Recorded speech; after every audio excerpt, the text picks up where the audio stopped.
Centro de massa, aula B18. Objetivos: definir o centro de massa no sistema de N partículas de massa M1 até Mn, estudar a dinâmica e a cinemática do movimento do centro de massa do sistema N partículas e reformular a lei de conservação do momento linear em termos do conceito do centro de massa. Então vejamos alguns exemplos iniciais. Dados uns sólidos com distribuição de massa homogênea, o centro de massa desses corpos se iguala ao centro geométrico dos mesmos. Contudo, quando comparamos uma chave de boca em queda livre, notamos que a chave de boca é composta por dois materiais distintos. A boca é composta por um material mais denso do que o cabo. Então, o centro de massa estará mais deslocado em direção à boca do que a parte do centro do cabo. Ok? Centro de massa. O modelo matemático denominado centro de massa permite simular o movimento de N partículas através de uma única partícula hipotética, o centro de massa. Então, eu posso substituir todos os elementos que compõem o meu sistema por este ponto localizado no centro de massa desse corpo, onde a massa total desse sistema é M1 mais M2 até Mn. Ok? Então, como seria o vetor posição do centro de massa? Seria o vetor posição da massa M1 vezes a massa M1, o vetor posição da massa M2 vezes a massa M2 e assim por diante. M3 vezes a posição do E3 até Mn vezes a posição do N, dividido pela massa total. Ou seja, é uma média ponderada, né? Onde os pesos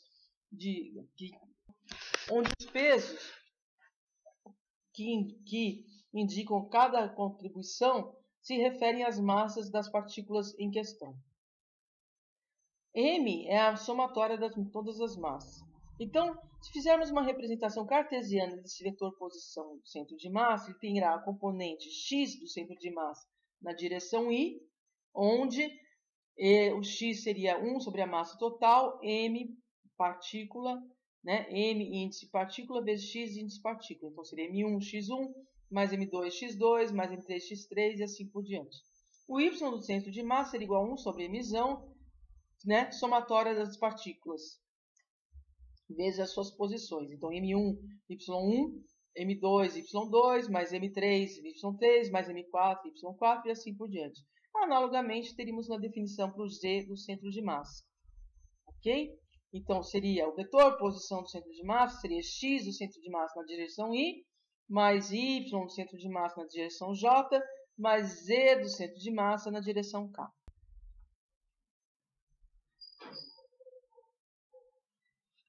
Bom, então é importante, embora tenhamos definido o vetor que localiza o centro de massa, esse resultado é diretamente obtido através da segunda lei de Newton, da somatória das forças externas, e da lei de ação e reação referente às forças internas. Ok? Esse aí é um exemplo importante do papel fundamental das leis de Newton no desempenho, desenvolvimento e entendimento da mecânica. Logo mais a seguir veremos. Inicialmente, vamos entender aí como calcular a posição do centro de massa, né, coordenada do centro de massa, de um sistema de distribuição de partículas discretas. Né? Então, aqui eu consigo contar a partícula 1, a 2 e a 3. Né? Então, notamos que a partícula 1 de 2 kg está na origem, a 2 de 3 kg está numa distância L em relação à origem, e a 3 possui coordenadas XY. Ok? Então, se eu quisesse calcular a posição x do centro de massa, é 1 sobre a massa total, 2 mais 3 mais 6. A partícula 1 vezes a coordenada em que ela se encontra na direção x. A partícula 2 vezes a coordenada que ela se encontra em relação a x. E a partícula 3 vezes a coordenada que ela se encontra em relação à origem, na direção x. Veja, se isso daqui é L, isso aqui é um triângulo equilátero, este ângulo é 60 graus, então a coordenada x da partícula M3 é L cosseno de 60, que é meio. Então, seria 6L sobre 2. Então, fica 1 sobre 11 mais 3L mais 3L, que dá 6 onzeavos de L. Analogamente, podemos calcular o y do centro de massa. 1 sobre a massa total, 2 mais 3 mais 6, 2 vezes 0, que a partícula 1 está no zero do y também.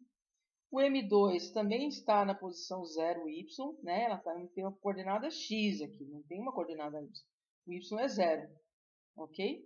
E o M3, de novo, pensaríamos na projeção, né? Então, isso aqui vale L, esse ângulo interno do trilátero vale 60, então a sua projeção na direção y é L seno de 60, que é a raiz de 3 sobre 2. Fazendo essa continha, eu tenho 3, 6 por 2 dá 3, 3 onzeavos, raiz de 3 vezes L. Cuidado, esse L não está dentro da raiz. Outro exemplo. Agora veremos o exemplo 8.13 da página 266 do livro Sears e Zemansky. A figura representa a estrutura simplificada da molécula de água. A distância d entre os átomos é dada por 9,57 vezes 10 a menos 11 metros. Cada átomo de hidrogênio possui massa igual a 1 unidade. E o átomo de oxigênio possui massa igual a 16 unidades. Representamos as massas por meio de pontos, porque quase toda a massa do átomo está concentrada em seu núcleo, cujo raio é cerca de 10 a menos 5 menor que o raio do átomo. Usando o sistema de coordenadas indicado, calcule a posição do centro de massa. Então, vamos representar o átomo de oxigênio por um único ponto, que seria o seu centro de massa. O átomo de hidrogênio por um único ponto e o outro átomo de hidrogênio também por um único ponto. Se este ângulo aqui é 105 graus, podemos concluir que o ângulo de cada um desses átomos de hidrogênio forma 52,5 graus com o eixo x. Vamos aplicar então a definição de centro para encontrarmos a posição do centro de massa. Então, massa do primeiro átomo de hidrogênio, d cosseno de 52,5. Perceba, 52,5 é sua projeção aqui da d cosseno. E do segundo átomo de hidrogênio também, a hora que eu projeto esse cateto aqui na direção x também é no sentido positivo, então é mais d cosseno de 52,5 graus. Ok? No entanto, o átomo de hidrogênio se encontra na origem do sistema, então a posição dele, tanto x quanto y, é 0 e 0, dividido pela massa total. Bem, notamos que as unidades se cancelam, pois temos U em todos os termos, ok? Fazendo essa continha, encontraremos 0,068D. Tá? O problema forneceu quanto vale D, então conseguimos encontrar numericamente o valor da posição do centro de massa. Fazendo um raciocínio análogo para a posição y do centro de massa, temos a projeção desse cateto na direção y, que dá d seno de 52,5. Contudo, quando eu realizo a projeção desse cateto na direção y, ele apontará para baixo, no sentido negativo do eixo y. Né? Então, aqui é mais d seno de 52,5 e esse daqui possuirá a coordenada menos d seno de 52,5. Tá? Então, massa vezes posição, né? Mais massa vezes posição, só que é negativa porque aponta para baixo do eixo y, mais 16U vezes 0 dividido pela massa total. Notaremos que esse termo cancela esse, aqui já é nulo, então isso aqui será igual a 0. Logo, a posição do centro de massa será 6,510 a menos 12 metros e y igual a 0. Se a gente voltar aqui, isso significa que ele é bem próximo ao átomo de oxigênio, o que era de se esperar, pois o elemento mais pesado do sistema estudado é o átomo de oxigênio, enquanto os átomos de hidrogênio possuem massa igual a 1U, o do oxigênio possui 16U. Ok? Então, se nós compreendemos o que significa essa definição do vetor centro de massa, que podemos representar em suas coordenadas quando estamos no plano cartesiano, agora vamos tentar entender a definição da velocidade do centro de massa. Como sabemos, a velocidade é definida pela derivada da posição em relação ao tempo. Neste caso, da posição do centro de massa. Como as massas não são variáveis com o tempo, então temos, ao derivarmos essa expressão, dr dt, 1 sobre m é uma constante, o mzinho é uma constante em relação ao tempo, então o único elemento a ser derivado é o vetor posição de cada uma das partículas que compõem o meu sistema. Ok? Então, dr dt. Só que dr dt é a velocidade de cada uma das partículas que compõem o meu sistema. Logo, a velocidade do centro de massa também é uma média ponderada em função das massas de cada partícula que é cada partícula que compõe esse sistema. Ok? Por outro lado, os senhores já devem ter notado que temos aqui a somatória do produto m vezes v. Isso nada mais é que o momento linear de cada uma das partículas que compõem o sistema. Ok? Então, eu tenho que a velocidade do centro de massa é 1 sobre mzão vezes a somatória de cada um dos momentos lineares. Isso me permite definir também o momento linear total do centro de massa do sistema. Né? Que, olha, eu passo o mzão para o lado de cá, então esse fica sendo o momento linear do centro de massa e a somatória de cada um dos momentos lineares que compõem o sistema. Ok? Então, a gente consegue fazer totalmente a transposição da linguagem que estávamos acostumados através dessa partícula que vai representar o sistema, que é o centro de massa.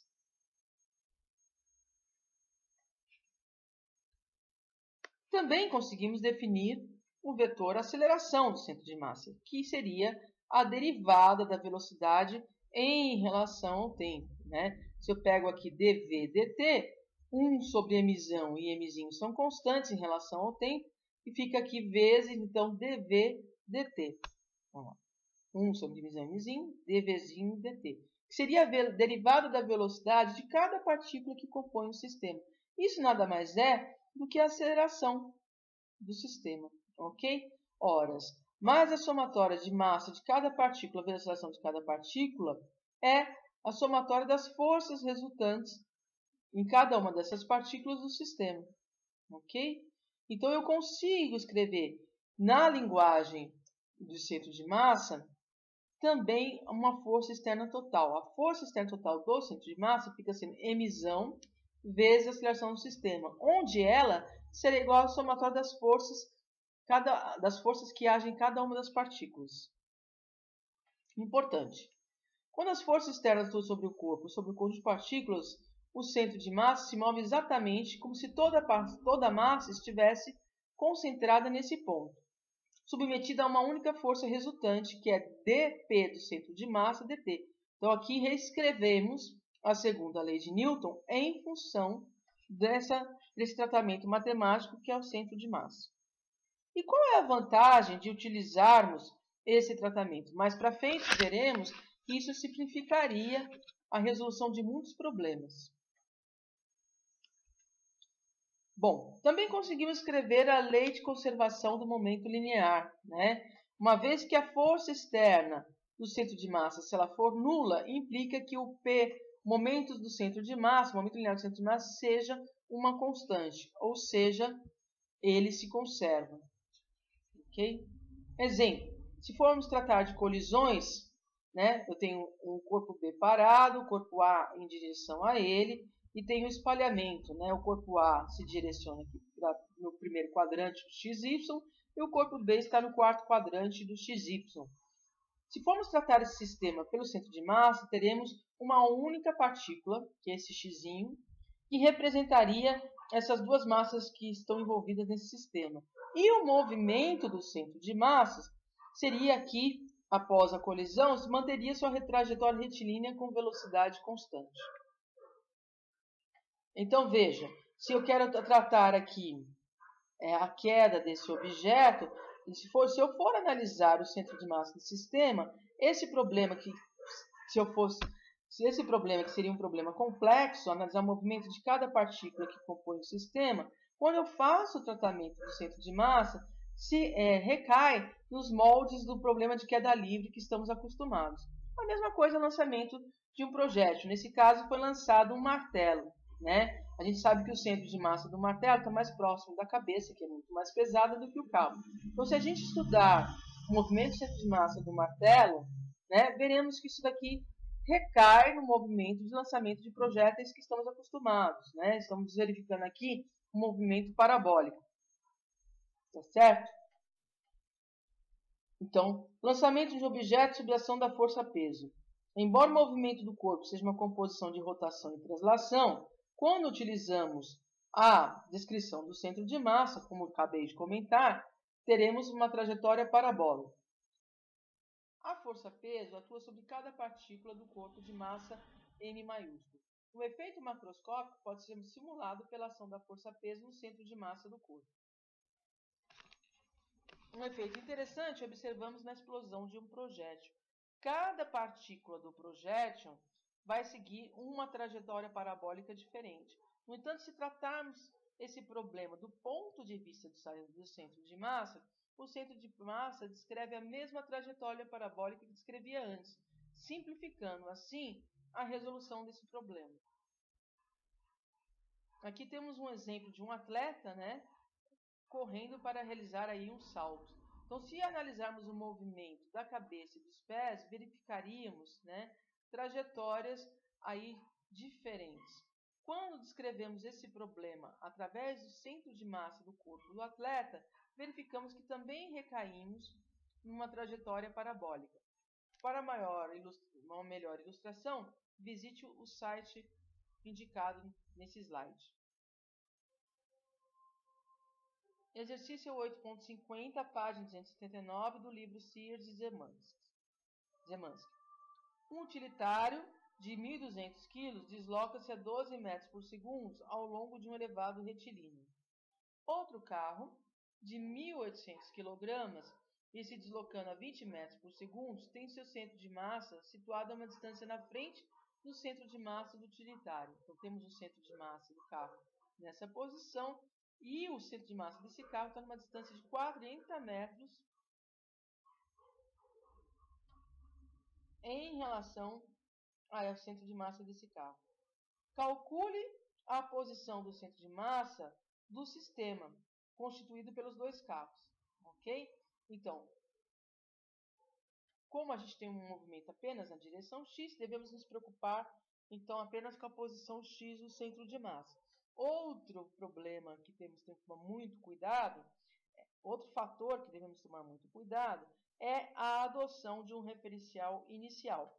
Por exemplo, se resolvemos esse problema adotando a origem do sistema como sendo o carro em amarelo dessa figura,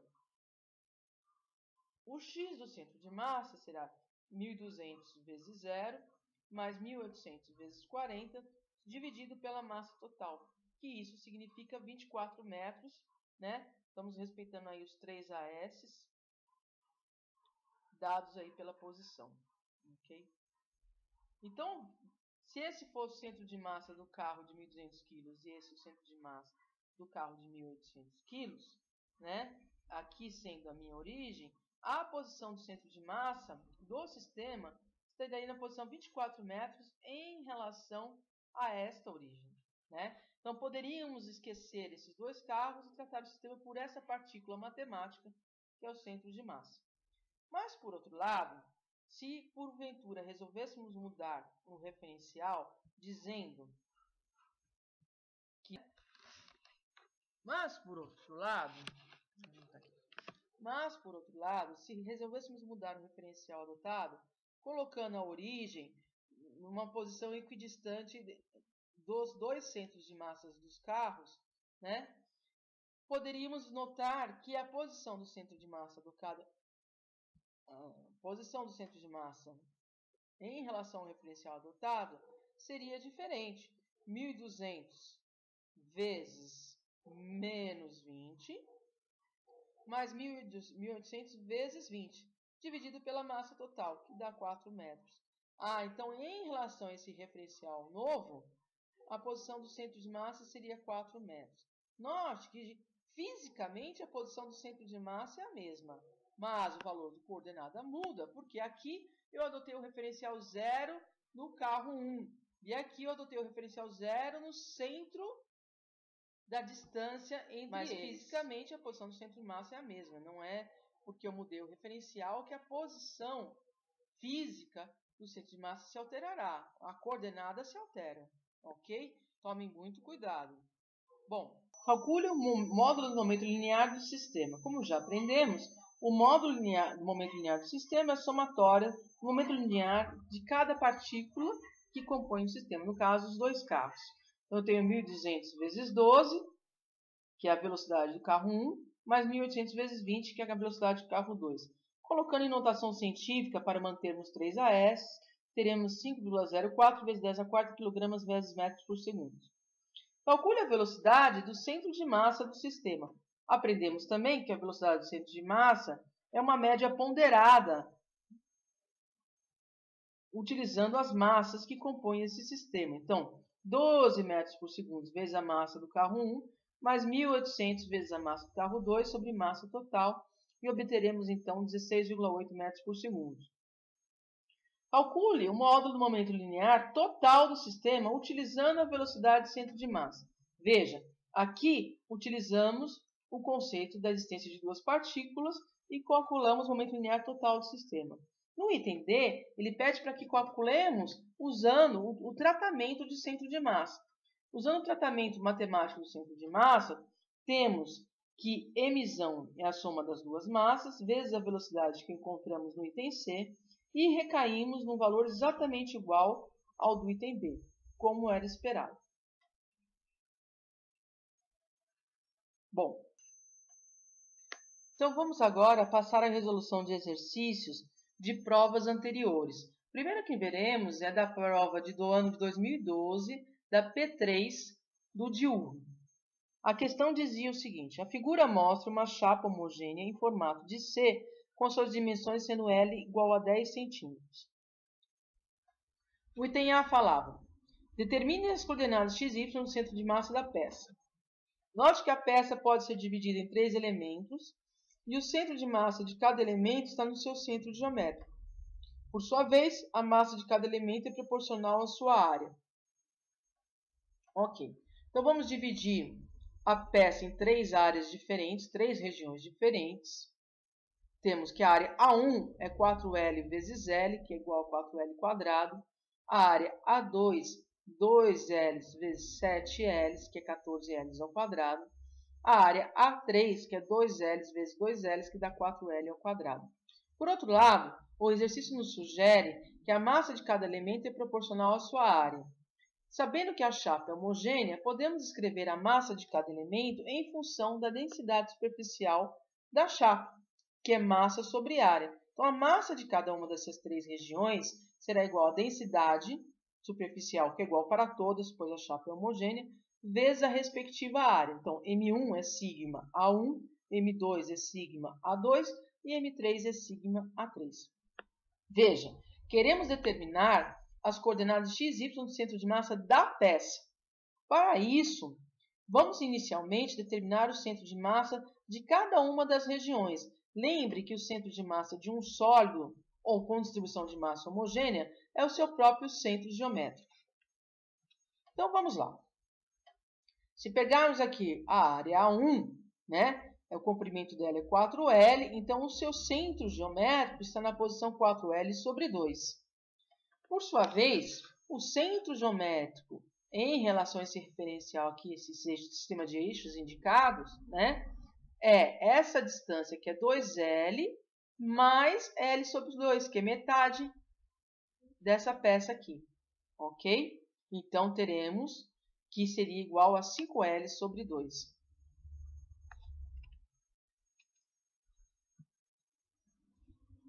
Agora, podemos pensar no centro geométrico da segunda peça, né? Então, vemos que na direção x é 2L de comprimento, então, só que está do lado negativo, então é menos 2L sobre 2, porque é metade, né? Queremos o centro dessa região A2 aqui.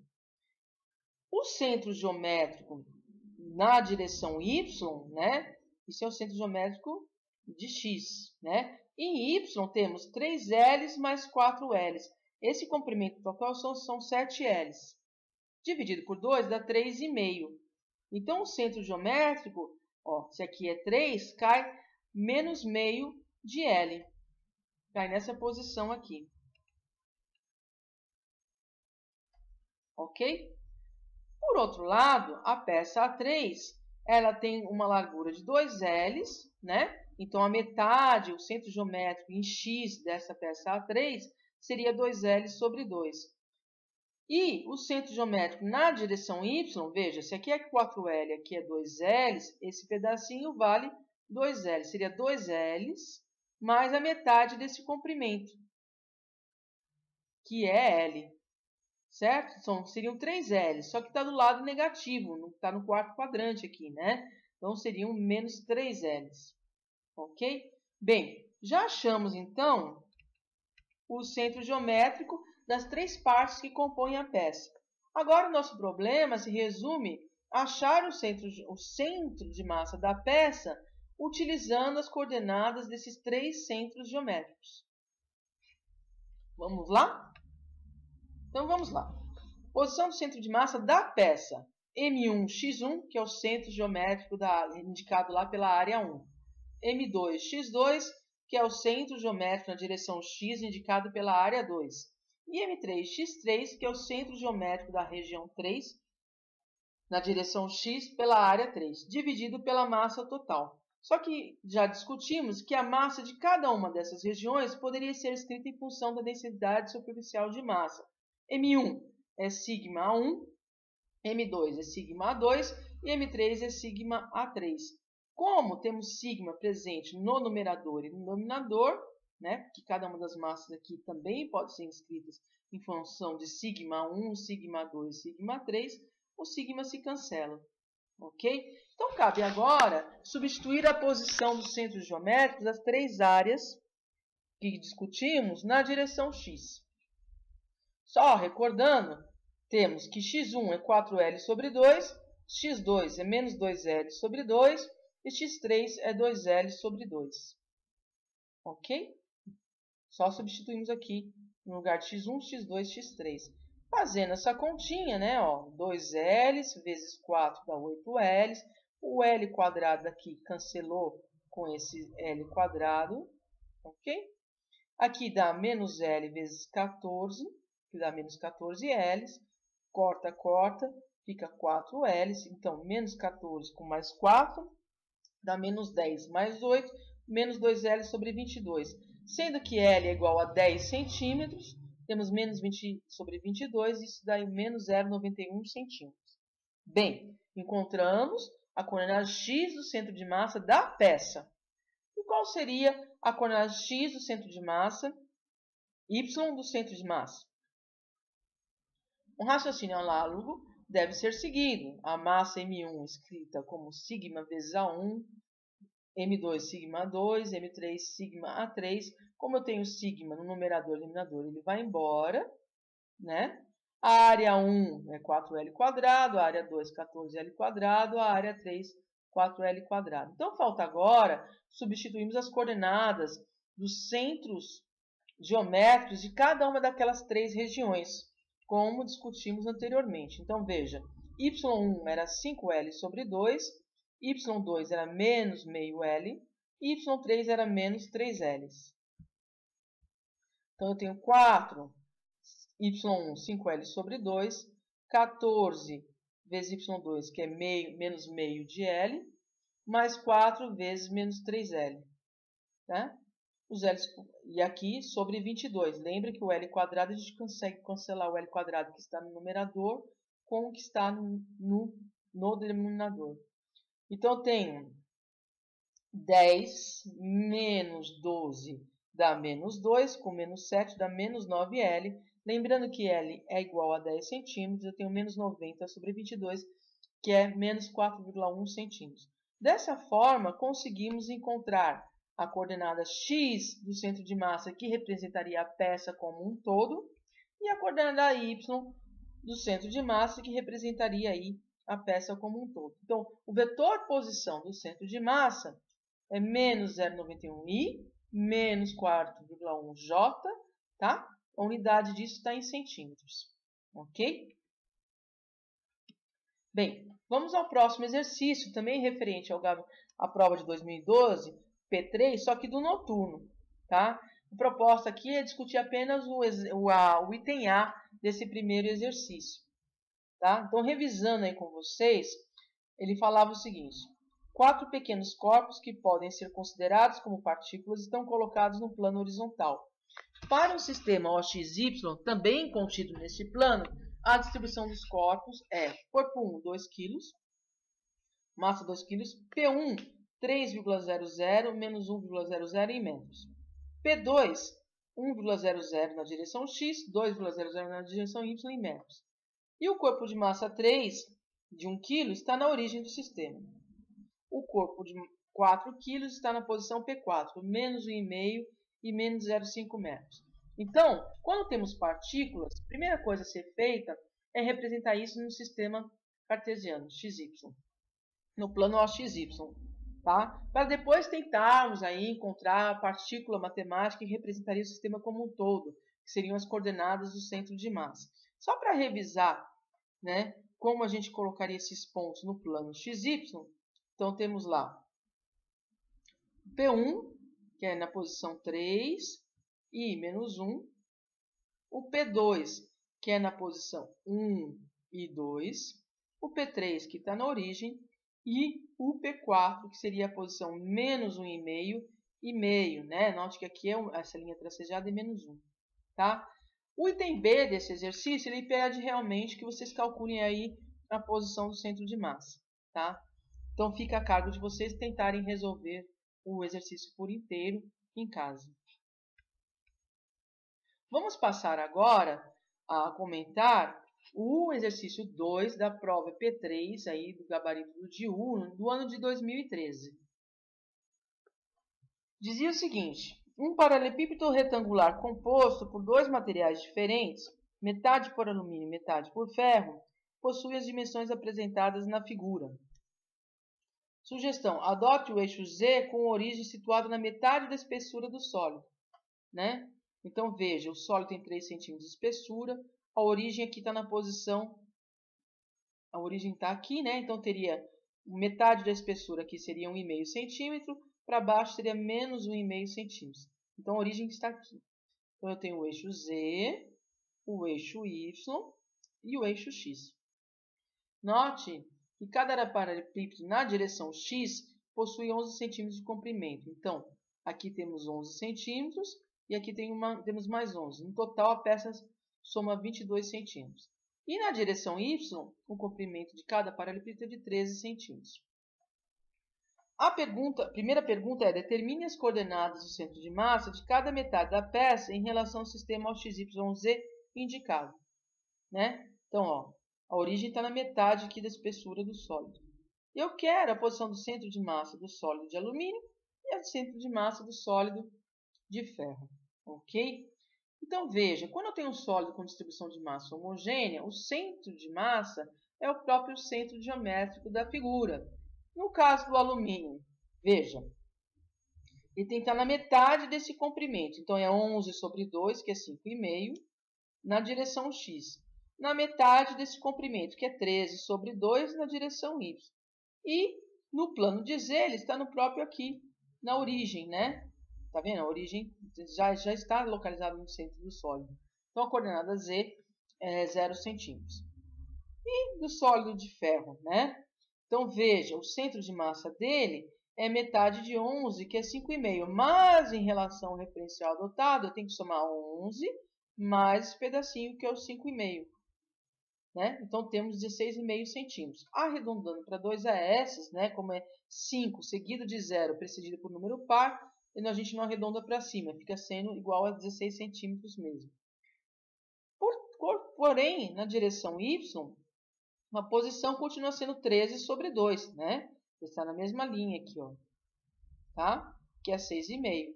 E continua pertencendo ao plano aqui, na direção Z, né? A origem. Então, continua sendo 0 centímetros. Então, poderíamos representar esse sólido a partir dos seus dois centros geométricos. Seria esse sistema que está representado aqui. Né? Então, essa figura complexa poderia ser tratada como um sistema de duas partículas, né? Onde essa partícula é do centro de massa do sólido de alumínio e essa partícula é do centro de massa do sólido de ferro. Isso simplificaria muito a notação no caso aí desses problemas. Tá?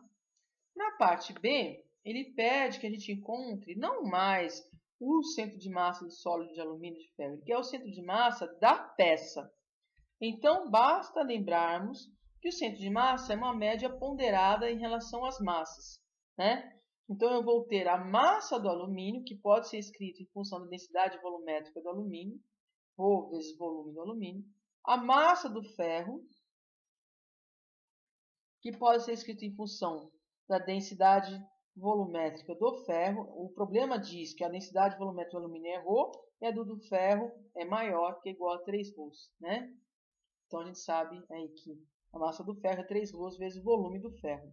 Como os dois sólidos possuem volumes iguais, né? Então, V do alumínio é igual a V do ferro, que é igual a V. Tá? E a massa total aí da peça é ρ mais 3 ρ vezes V. 4 ρ vezes V. Então, veja, o X do centro de massa é a massa do alumínio vezes a coordenada do alumínio, X do alumínio, que é 5,5. Então, 5,5 ρ vezes V, mais a massa do ferro, que é 3 ρ vezes V, vezes a coordenada X do ferro, que a gente arredondou para 16 centímetros, em virtude lá dos 2 AS, sobre a massa total, que é 4 ρV. ρV se cancela, e eu tenho 5,5 mais 48, né? Que 16 vezes 3 dá 48, dividido por 4. Essa resposta dá esse valor, arredondando para 2 AS, temos 13 centímetros. Ok? E o Y do centro de massa? É a posição do centro de massa do sólido de alumínio, que é 6,5, vezes a massa do alumínio, que é ρV, mais a posição do centro de massa do sólido de ferro, vezes a massa do sólido de ferro, dividido pela massa total. Né? Com isso, concluiremos que o Y do centro de massa permanece 6,5 centímetros. E o Z do centro de massa, né, é 0 vezes a massa do alumínio, que é ρV, mais 0 vezes 3 vezes ρ vezes V, portanto, o Z do centro de massa é 0. Então, poderíamos representar essas duas partículas que estão representando o centro de massa de cada um dos sólidos por uma única agora, com coordenadas 13 centímetros, 6,5 e 0. Bom, referência para vocês estudarem é o livro do Young and Freeman, né, ou Sears e Zemansky, de 2008. Bom estudo a todos.